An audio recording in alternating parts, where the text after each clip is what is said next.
మాజీ ముఖ్యమంత్రి జగన్కి సంబంధించి నడుస్తున్నటువంటి వ్యవహారం ఆయన సెక్యూరిటీ. సో ఆయన భద్రత విషయంలో ఏపీ ప్రభుత్వం నిర్లక్ష్య వైఖరితో వ్యవహరిస్తుంది అనేది, ఆయన భద్రత పెంచమని ఏపీ హైకోర్టులో పిటిషన్ వేసిన విషయం అందరికీ తెలిసిందే. అయితే దీనికి సంబంధించే మాజీ మంత్రి వైసీపీ నేత అంబటి రాంబాబు నిన్న స్పందించిన తీరు కూడా అందరికీ తెలిసిందే. ఆయన మాట్లాడుతూ ఏదైతే ఈ సెక్యూరిటీకి సంబంధించి నివేదికలు రాకుండానే నిర్ణయం తీసుకోవటం జరిగిందని, ఆయనకు థ్రెట్ ఉందని, అయినా కూడా ప్రభుత్వం నిర్లక్ష్యం వహిస్తుందని, చంద్రబాబు నాయుడు మనవడు దేవాంష్కే 6 సెక్యూరిటీని ఉపయోగిస్తున్నటువంటి ఏపీ ప్రభుత్వం ఒక మాజీ ముఖ్యమంత్రికి సెక్యూరిటీ ఎందుకు ఇవ్వట్లేదు అని చెప్పి ఆయన ప్రశ్నించడం జరిగింది.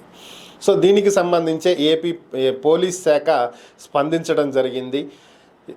ఏపీ పోలీస్ శాఖ స్పందిస్తూ ఏదైతే అంబటి రాంబాబు గారు ఆరోపిస్తున్నారో ఇందులో అసలు ఏమాత్రం వాస్తవాలు లేవని, నారా దేవాంష్కు 6 సెక్యూరిటీ ఇస్తున్నాము అని చెప్పిన మాట పూర్తిగా అబద్ధం అని చెప్పి వారు చెప్పడం జరిగింది. అలాగే special security group, AP special security group ఇది 2023లో జగన్ గారు తీసుకొచ్చినటువంటి చట్టమే ఇది. సో ఆయన సెక్యూరిటీని పెంచుకోవటం కోసం ఏపీఎస్ఎస్జి అనేటువంటి గ్రూప్ను ఒకటి తీసుకొచ్చారు, కొత్త చట్టాన్ని తీసుకొచ్చారు. దీని గురించి కూడా మనం ఇంతకుముందు మాట్లాడటం జరిగింది, ఏపీఎస్ఎస్జి. సో అయితే ఈ చట్టం చెప్తున్నది ఏంటి అంటే, మంత్రులు వారి కుటుంబ సభ్యులకు కూడా సెక్యూరిటీ కల్పించాలి అనేది ఈ చట్టం చెప్తుంది. ఈ చట్టానికి లోబడే మేము కూడా సెక్యూరిటీ కల్పిస్తున్నాం.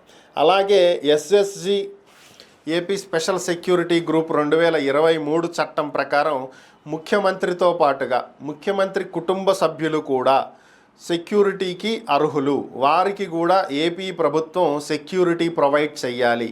కానీ ఏపీ సెక్యూరిటీని వాళ్ళు ఉపయోగించుకోవట్లేదు. నారా దేవాంష్కి మేము సెక్యూరిటీ ఇవ్వటం లేదు, ఎక్కడా కూడా వారి సెక్యూరిటీని ఉపయోగించుకోవాలని కూడా అనుకోవట్లేదు. కాబట్టి అంబటి రాంబాబు చెప్పినటువంటివి పూర్తి అవాస్తవాలు అని చెప్పి వారు ఒక స్టేట్మెంట్ ఇవ్వటం అయితే జరిగింది. మరి దీనికి ఆయన ఏం చెప్తారో చూడాలి.